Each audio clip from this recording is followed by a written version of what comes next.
हमारे अन्नदाता अन्नदाता। नमस्कार, मैं हूं आपके साथ विभा उपाध्याय और आप सभी दर्शकों का अन्नदाता कार्यक्रम में स्वागत करती हूं। हमारे देश का किसान जन का पोषक है, वो श्रम का देवता है, अन्नदाता है।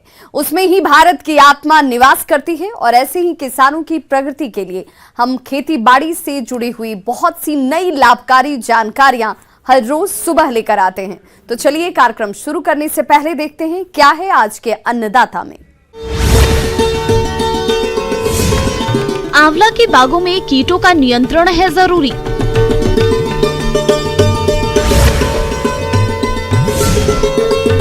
भिंडी की खेती से कमाए अधिक लाभ।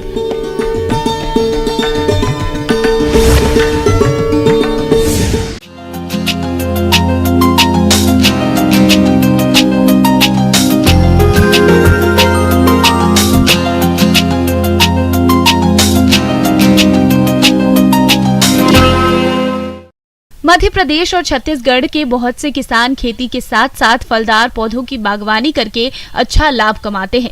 इसी बात को ध्यान में रखते हुए यदि आपने भी आंवला का बाग लगाया है तो उससे अधिक फल उत्पादन के लिए इस समय कुछ कीटों का नियंत्रण करना जरूरी है, जिसके बारे में पूरी जानकारी दे रहे हैं फल अनुसंधान केंद्र ईटी खेड़ी, जिला भोपाल के उद्यानिकी सहायक प्रवीण बर्डे।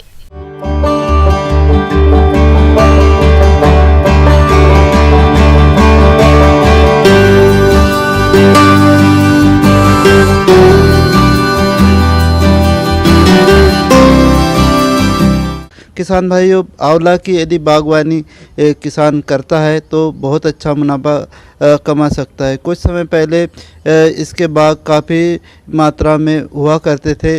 प्राय यह जंगली पौधा है तथा शुष्क जलवायु में अच्छी तरीके से पनपता है। किसान भाई, जो आंवला है इसकी खेती व्यावसायिक तौर पे की जा रही है। इसके लिए हमें मुख्य तौर पे इसमें लगने वाले कीट एवं बीमारियों का सही समय पे यदि प्रबंधन कर दिया जाए तो हम इससे अच्छी आमदनी कमा सकते हैं। इसके लिए हमें कौन कौन से कीट लगते हैं, कौन कौन से रोग लगते हैं, इनका किस प्रकार से हम यांत्रिक, जैविक, रासायनिक नियंत्रण कर सकते हैं, इसके बारे में मैं चर्चा करना चाहूँगा। किसान भाइयों, आंवले का प्ररोह पिटिका या शूट गाल बनाने वाला कीट या जुलाई से सितंबर तक आंवले की टहनी की शिखा में छेद करके भीतर बैठ जाता है, जिससे टहनियों में गांठ बनने लगती है, जिसके कारण गांठ के ऊपर टहनी की बढ़वाड़ बिल्कुल रुक जाती है, जिससे पुष्पन और फलन पर प्रतिकूल प्रभाव पड़ता है। इस कीट का प्रकोप नर्सरी के पौधों और पुराने फलदार वृक्षों में अधिक होता है। इस कीट से बचाव के लिए पेड़ बहुत घने नहीं होने चाहिए। गॉल वाले प्ररोहों काट कर कीड़ों सहित नष्ट कर देना चाहिए। जिन बागों में इसका प्रकोप लगातार होता रहता है उसमें 0.05% मोनोक्रोटोफॉस कीटनाशी का छिड़काव मौसम के शुरुआत में करें। यदि आवश्यकता हो तो दूसरा छिड़काव 15 दिनों के बाद करें। सबसे पहले जो कीट है इसमें आंवला में छाल भक्षी कीट है, इसको इंटरबेला टेट्रोनिस कहते हैं, इसका जो साइंटिफिक नेम है। किसान भाई, ये कीट जो आंवला के पौधे हैं इसके छाल को खाता है। साथ में ये छाल को खाते हुए इसमें जो तना होता है उसमें छेद करता है। साथ में इसका जो टिश्यू है इसको नष्ट करके बाद में पौधा सूखने लगता है। इसके नियंत्रण के लिए हमें सबसे पहले तो जो आपका जो आंवला का बाग लगा है इसकी साफ़ सफाई रखना बहुत ज़रूरी है। जो आसपास घास सूखता है उसे आप साफ कर दें। साथ में जो इसके जो प्ररोह है नए, इसके आसपास हमें ध्यान देना ज़रूरी होता है। साथ में जो कीट में छेद होते हैं उसमें हमें तार डाल के और उसमें साथ में जो डाइक्लोरोवास है इसकी दवा को इसमें डाल देना चाहिए तथा छेद बंद कर देना चाहिए, जिससे आंवला में एफिड कीट, जिसे हम माहू कीट के नाम से जानते हैं, इसका प्रकोप सितंबर माह में सबसे अधिक होता है। यह कीट पेड़ों में नए प्ररोहों के अग्रभाग पर होता है। निम्फ और वयस्क दोनों रस चूस कर नुकसान पहुंचाते हैं। अधिक प्रकोप होने पर पेड़ की वृद्धि पर प्रतिकूल असर पड़ता है, जिससे पुष्पन और फलन प्रभावित होता है।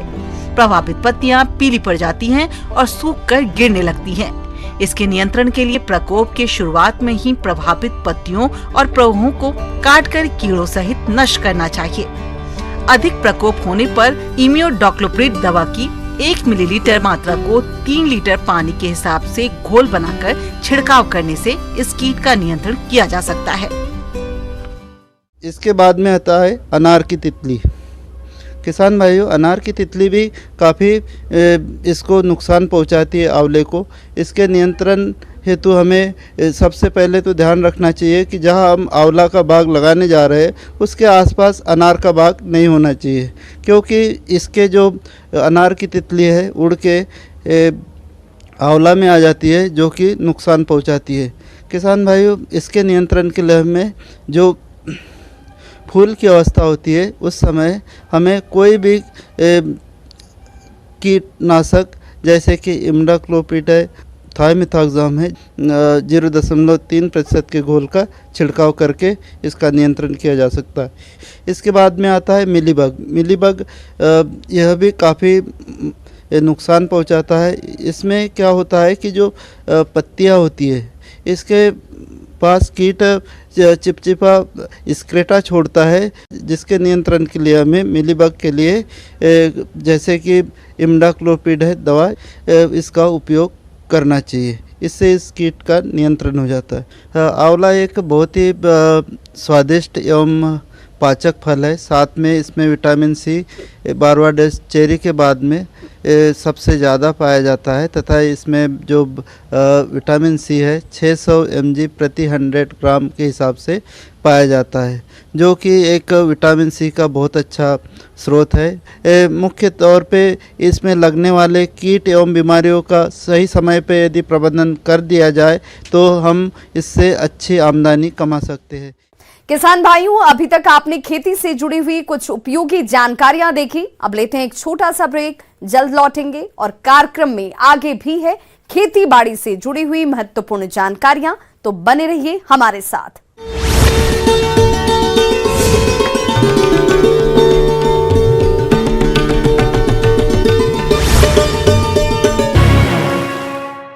ब्रेक के बाद एक बार सभी दर्शकों का एक बार फिर से अन्नदाता में स्वागत है। चलिए रुक करते हैं अगली कड़ी की ओर।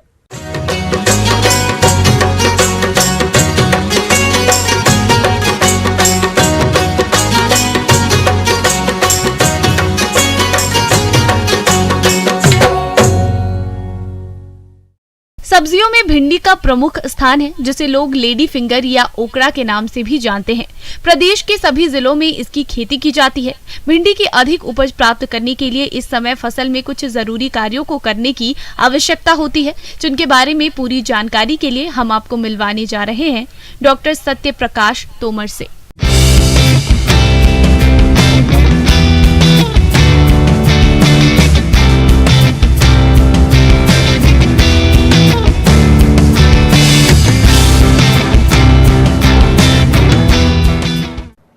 सब्जी भाजी में प्रमुख तौर से इस क्षेत्र में भिंडी एक प्रमुख फसल है, जिसको कि बाज़ार में इसकी अच्छी कीमत मिलती है और हमारे किसान भाई इसको ज़्यादा से ज़्यादा पैदा कर इससे आर्थिक लाभ कमाते हैं।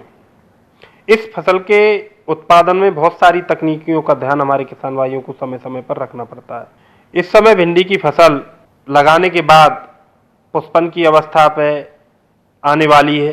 कहीं कहीं जिन किसान भाइयों ने जल्दी लगा दी है तो उनकी पुष्पन की अवस्था पर आ भी चुकी है, जिसमें फलन होने वाला होगा। तो खरपतवारों को सबसे प्रथम खत्म करें। इसके साथ साथ बारिश के मौसम में जो फसल हमारी लगी हुई है उसमें बारिश का समय बरसात के मौसम में विशेष तौर से ध्यान रखने वाली बात है कि बरसात में पानी किसी भी अवस्था में फसल पर आसपास न भरे। जल भराव की स्थिति से भी हमारे किसान भाइयों को बचना होगा। यदि जहाँ कहीं भी आवश्यकता से अधिक जल खेत में भरने की स्थिति आती है तो उसमें जल निकास की उचित व्यवस्था करें। किसान भाइयों, भिंडी की फसल में कई तरह के खरपतवारों का प्रकोप होता है, जिसकी वजह से फसल कमजोर हो जाती है और अनेक तरह के कीट रोग भी लगने लगते हैं। इसलिए खरपतवार नियंत्रण के लिए निराई गुड़ाई की जाती है। इसकी पहली गुड़ाई फसल बुआई के 15 से 20 दिन बाद की जाती है और बाद की निराइयों को 30 से 40 दिन के अंतराल में करना होता है, जिससे फसल का उचित विकास होता है और भिंडी का अधिक उत्पादन मिलता है। इसके साथ ही हमारे किसान भाइयों को भिंडी की फसल में प्रमुख तौर से 2-3 समस्याओं से फलन के बाद जूझना पड़ता है, जिसमें एक समस्या तो रस चूसने वाले कीड़े हैं। तो रस चूसक कीड़ों में प्रमुख तौर से aphid, jassid, thrips, white fly, सफ़ेद मक्खी जिसको बोला जाता है, इन 3-4 कीटों का प्रकोप जब फसल पर होता है तो उन्हीं के प्रकोप की वजह से पत्तियों के आकार कटोरानुमा हो जाते हैं, नीचे की तरफ ऊपर की तरफ पत्तियां मुड़ जाती हैं, और इन्हीं कीटों के प्रकोप की वजह से वायरस जनित समस्या पीस सिरा रोग का फैलाव एक पौधे से दूसरे पौधों में होता है। ये पीले पड़ने की समस्या जो है वायरस जनित समस्या है, जिसको कि रस चूसने वाले कीड़ों के द्वारा एक पौधे से दूसरे पौधे में, एक खेत से दूसरे खेत में फैलाने का कार्य किया जाता है। इसके लक्षण हमारे किसान भाइयों को समझ में तब आते हैं जब उनकी पत्तियों पीली पड़ने लगती हैं और सिराएं पत्तियों में साफ दिखने लगती हैं, और जब रस चूसक कीट का प्रकोप फसल पर बढ़ जाता है तो यही पत्तियां कटोरा के आकार की होकर तिरछी हो जाती हैं और सिकुड़ने का काम इन रस चूसक कीड़ों के द्वारा किया जाता है। रस चूसने वाले कीड़ों को रोकने के लिए हमारे किसान भाइयों को उपाय अपनाने चाहिए। तो शुरुआत में ही हम नीम तेल या नीम से बनी हुई किसी भी दवा का छिड़काव, नीम तेल 5 ml 1 लीटर पानी के साथ घोल बनाकर 500 से 600 लीटर पानी में घोल बनाकर 1 प्रति हेक्टेयर खेत में छिड़काव किया जा सकता है। इसके साथ साथ रस चूसने वाले कीड़ों को नियंत्रण करने के लिए रासायनिक दवाओं का प्रयोग भी किया जा सकता है। थायोमेथोक्साम और इमिडाक्लोप्रिड, इन 2-3 दवाओं का उपयोग हमारे किसान भाई रस चूसने वाले कीड़ों को रोकने के लिए कर सकते हैं। इनकी 250 से 300 ग्राम दवा प्रति हेक्टेयर 500 से 600 लीटर पानी में घोल बनाकर अच्छे से फसल को तरबतर करें, पूरी फसल को भिगा दें। छिड़काव करते समय समुचित तरीके से, समान तरीके से पूरी फसल पर छिड़काव हो जाए, ऐसा ध्यान निश्चित तौर से रखें। इन दवाओं के प्रयोग से हमारी फसल में होने वाले कीड़े के प्रकोप को रोका जा सकता है। किसान भाइयों, भिंडी की फसल को सबसे अधिक नुकसान तना और फल छेदक कीट द्वारा पहुंचाया जाता है। यदि आपने समय रहते इसका नियंत्रण नहीं किया तो भिंडी की फसल पूरी तरह से बर्बाद हो सकती है, जिससे आपको भारी नुकसान होगा। इसलिए आप इसकी पहचान कर नियंत्रण जरूर करें। रस चूसने वाले कीड़ों के साथ साथ एक प्रमुख कीड़ा इस फसल का, भिंडी का जो है, वो है तना एवं फल छेदक कीट। तना एवं फल छेदक कीट के प्रकोप से शुरुआत से ही, जैसे ही पुष्पन की अवस्था आती है, ये कीड़ा अंडे से इल्ली में अवस्था में जैसे ही आता है, ये प्रथम अवस्था और द्वितीय अवस्था की इल्ली भिंडी के तने में घुस जाती है और तने को अंदर ही अंदर खोखला कर देती है और तने को क्षति पहुंचा देती है, जिसकी वजह से उसके ऊपर जो है डेड हार्ट टाइप का निकल आता है। ऊपर वाला हिस्सा मुरझा जाता है और ऊपर वाला हिस्सा तने को खाकर जो है ऊपर वाला हिस्सा लटक जाता है किनारे से। और जब इसको हमारे किसान भाई यहाँ से देखेंगे या खोल के देखेंगे, इस जगह पर तने को 2 हिस्सों में फाड़ के देखेंगे, तो इसके अंदर किसान भाइयों को इल्ली देखने को मिलेगी। और यही इल्ली दूसरी अवस्था में आने पर, द्वितीय तृतीय अवस्था में आने पर, जैसे ही भिंडी की फसल लगती है तो उस फसल में बीच में से ही छेद करके अंदर घुस जाती हैं और अंदर ही अंदर भिंडी की फसल को खा लेते हैं। पूरे भिंडी का जो फल लगता है सब्जी वाली, उसको खा लेते हैं। इसके प्रकोप की वजह से आपने देखा होगा किसान भाइयों को खेत में भिंडी जो सीधी जाती है, जब जिस भिंडी में अगर इस कीट का प्रकोप होगा तो वो भिंडी वहीं से मुड़ जाती है और आप देखेंगे कि उससे इतना ज़्यादा नुकसान किसान भाइयों को होता है कि पूरी मुड़ी हुई भिंडी वो किसी काम की नहीं रहती। उसको कोई भी कंज्यूमर उपभोक्ता उसको क्रय करने के लिए नहीं खरीदता उसको, और नहीं उसका मार्केट में मूल्य कीमत मिलती है। तो इस प्रकार से इस तना एवं फल छेदक कीड़ों को रोकने के लिए भी हमारे किसान भाइयों को ध्यान रखना है। और शुरुआत में ही पक्षी आश्रय स्थल, इसको रोकने के लिए लाइट ट्रैप और इसका एक स्पेशल तौर से बना हुआ फेरोमोन ट्रैप भी आता है। उसमें लगने वाले जो पतंगे उसके होते हैं उसकी तरफ आकर्षित होकर इकट्ठे होते हैं, जिससे उसमें अंडे देने, एग लेइंग, मैटिंग और दूसरी अन्य क्रियाएं नहीं हो पाती, जिससे कि उसमें अगली पीढ़ी कीड़ों की नहीं पनपती। तना एवं फल छेदक कीट को रोकने के लिए, नियंत्रित करने के लिए रासायनिक दवाओं में इंडोक्साकार्ब है, स्पाइनोसैड है, डाइफेनथायुरान है, जो नई दवाएं ठीक प्रकार से कार्य करती हैं इस कीट को रोकने के लिए। इनकी 250 से 300 ग्राम दवा प्रति हेक्टेयर फसल पर छिड़काव किया जाता है। कम कीमत में और ज़्यादा अच्छा नियंत्रण इन कीड़ों का हमारी फसल पर किसान भाई कर सकते हैं। तो जब इन सारी चीज़ों का ध्यान रखेंगे तो निश्चित तौर से कीड़े हमारी फसल से दूर रहेंगे और ज़्यादा से ज़्यादा अच्छी भिंडी पैदा करके जितनी जल्दी आप मार्केट में ले जाएंगे उतनी ज़्यादा अच्छी कीमत आपको इनकी मिलेगी और ज़्यादा से ज़्यादा लाभ आप इनसे कमा पाएंगे। आगे और भी हैं खेती बाड़ी से जुड़ी हुई बहुत सी रोचक जानकारियां, पर यहां रुकेंगे एक छोटे से ब्रेक के लिए। जल्द हाजिर होते हैं।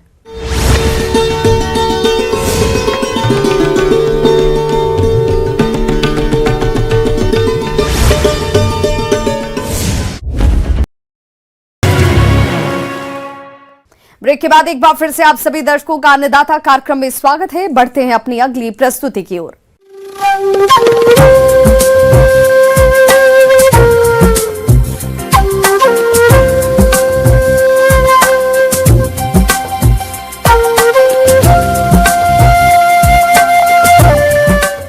मौसम के अनुसार प्रबंधनों पर ही टिकी है आपकी खेतीबाड़ी, और इसलिए मौसम पूर्वानुमान और उस पर आधारित साप्ताहिक कृषि सलाह इस प्रकार है।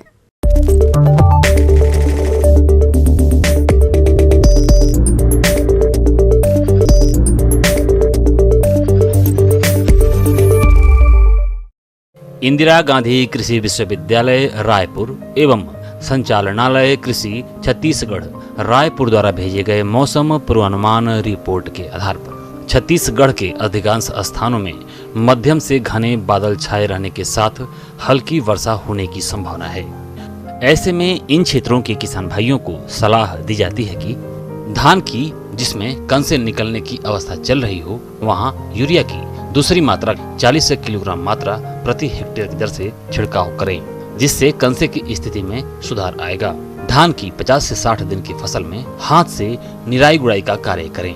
जिन किसान भाइयों के खेतों में धान की फसल में कंसे निकल रहे हैं, उन्हें सलाह दी जाती है कि यूरिया की तीसरी 40 किलोग्राम मात्रा प्रति हेक्टेयर की दर से छिड़काव करें, जिससे कंसे की स्थिति में सुधार आएगा। धान की फसल पर पीला तना छेदक कीट के वयस्क दिखाई देने पर फसल का निरीक्षण कर तना छेदक के अंड समूहों को एकत्र करके नष्ट कर देवें। साथ ही साथ डेड हर्ट को खींचकर निकाल देवें। तना छेदक की तितली 1 मोथ प्रति वर्ग मीटर में दिखाई देने पर फिप्रोनिल 5 SC की 1 लीटर मात्रा प्रति हेक्टेयर की दर से छिड़काव करें। पत्ती मोड़क कीट 1 से 2 पत्ती प्रति पौधा होने पर फिप्रोनिल 5 SC की 800 मिलीलीटर मात्रा प्रति हेक्टेयर की दर से छिड़काव करें। धान की फसल में रोग के प्रारंभिक अवस्था में निचली पत्ती पर हल्के बैंगनी रंग के धब्बे पड़ते हैं, जो धीरे धीरे बढ़कर आंख या नाव के समान बीच में चौड़े एवं किनारों में सक्रिय हो जाते हैं। इन धब्बों के बीच का रंग हल्के भूरे रंग का होता है। इसके नियंत्रण के लिए टेबुकोनाजोल 750 मिलीलीटर प्रति हेक्टेयर 500 लीटर पानी में घोल बनाकर छिड़काव करें। धान की पत्ती के किनारों वाला ऊपरी भाग हल्का पीला सा हो जाता है और पूरी पत्ती मटमैले पीले रंग की होकर पत्रक तक सूख जाती है। रोग के लक्षण दिखाई देने पर यदि पानी उपलब्ध हो तो खेत से पानी निकालकर 3 से 4 दिन तक खुला रखें और 25 किलोग्राम पोटास प्रति हेक्टेयर की दर से छिड़काव करें। मक्का की फसल में नर मंजरी की अवस्था में नाइट्रोजन की तीसरी मात्रा 35 से 40 किलोग्राम प्रति हेक्टेयर छिड़काव करें। उड़द और मूंग की फसल में फली पक जाने पर पहली तुड़ाई का कार्य करें। जून में रोपित मुनगे की फसल एवं पिछले वर्ष रोपित आम के पौधों में सदाई के लिए काट छांट करें। पपीते में फल झड़ने की समस्या को रोकने के लिए 20 ppm की दर से नेप्थलीन एसिटिक एसिड का छिड़काव करें। मुर्गी घरों में गीले बिछावन को तुरंत हटा दें और नया और सूखा बिछावन डालें। खूनी दस्त से बचाव के लिए 30 ग्राम बर्मिक्स पाउडर पानी में मिलाकर 3 से 5 दिनों तक पिलाएं। किसानों को डेयरी पशुओं के बछड़ों को कृमिनाशक दवा देने की सलाह दी जाती है। पशुशाला में पशुओं को मच्छरों एवं अन्य कीटों से बचाव के लिए गीला कूड़ा कचरा जलाकर धुआं करें। सिंचित क्षेत्रों में पशुओं को खिलाने के लिए सितंबर के अंतिम सप्ताह में बरसीम चारा लगाने की तैयारी करें। सितंबर माह में बकरियों भेड़ों को एंट्रोटॉक्सिमिया नामक बीमारी का टीका अवश्य लगाएं। बढ़ते मेमनों को 6 से 10 सप्ताह की उम्र में इस बीमारी का टीका लगवाएं।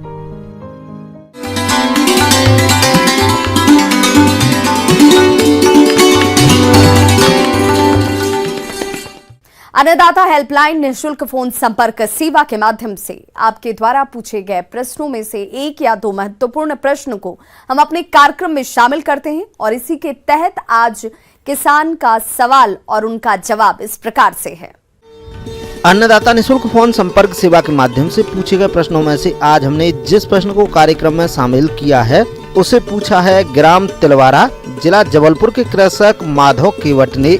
ये मछलियों के संतुलित आहार प्रबंधन के बारे में जानकारी चाहते हैं। तो माधव केवट जी, आपकी जानकारी के लिए प्रस्तुत है कार्यक्रम का ये अंश। अच्छा, नमस्कार किसान भाइयों। आज हम लोग मत्स्य पालन में आहार प्रबंधन क्यों करें और किस तरह करें इसके बारे में विस्तृत बताएंगे।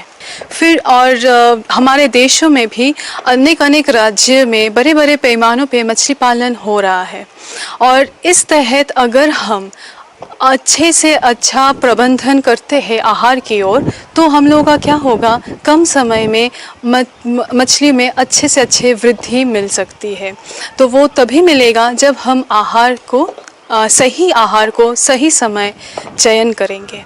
तालाब में प्राकृतिक आहार के लिए गोबर, चूना और रासायनिक उर्वरकों का प्रयोग किया जाता है। इन चीजों का प्रयोग तालाब में मछली डालने से पहले और बाद में किया जाता है। साधारणतः मत्स्य पालन में दो तरीके का आहार उपलब्ध होता है। एक है प्राकृतिक आहार और दूसरा पूरक आहार। पानी या जल जीव में ज़्यादातर जो नेचुरल जितना भी आहार है वो मिलता है हम लोगों को प्राकृतिक रूप से, जैसे उर्वरक देकर, एक आप अपना जैविक उर्वरक नहीं तो रासायनिक उर्वरक डालकर।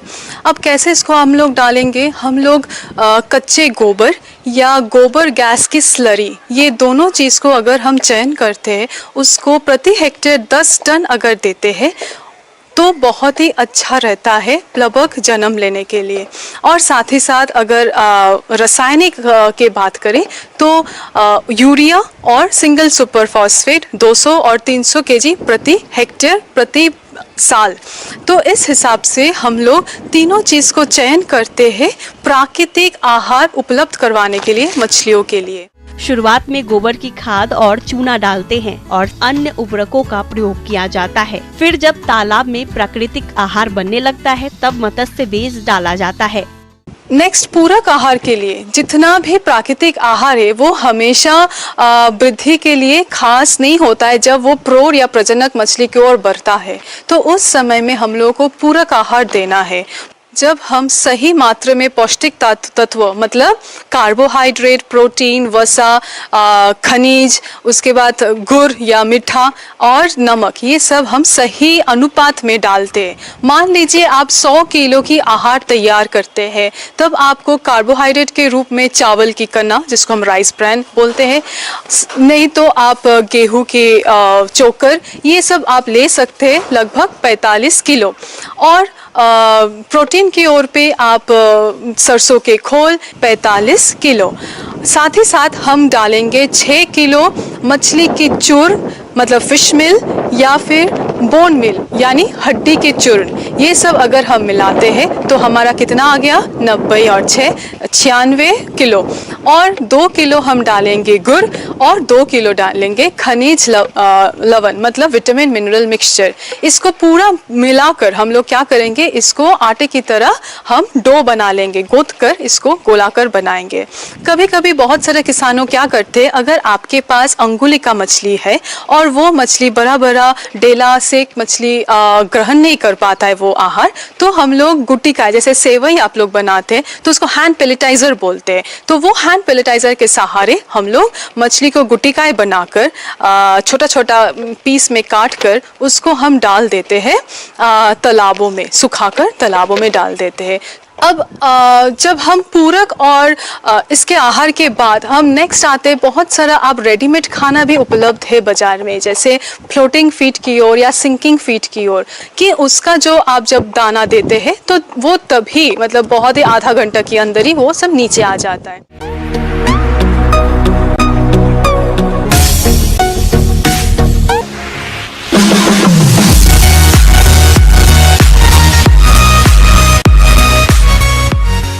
आइए अब एक नजर डालते हैं राज्य के कुछ चुनी हुई मंडियों के प्रमुख फसलों के बाजार भाव पर।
किसान भाइयों, अन्नदाता आपकी सेवा के लिए संकल्परत है। कृषि संबंधित समस्या और सुझावों के लिए आप हमें इस पते पर संपर्क कर सकते हैं।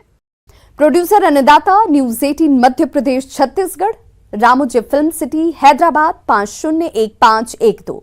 साथ ही आप हमें ईमेल भी कर सकते हैं। हमारा ईमेल एड्रेस है p18annadatamp@nw18.com। इसके अतिरिक्त आप हमें निःशुल्क हेल्पलाइन नंबर 1800889216 पर सोमवार से शनिवार सुबह 10 बजे से शाम 4 बजे के बीच संपर्क भी कर सकते हैं। किसान भाइयों, अब समय हो रहा है आपसे विदा लेने का, तो हमारी अन्नदाता टीम को दीजिए इजाजत। कल फिर से होगी आपसे मुलाकात कृषि संबंधित कुछ और महत्वपूर्ण जानकारियों के साथ। नमस्कार।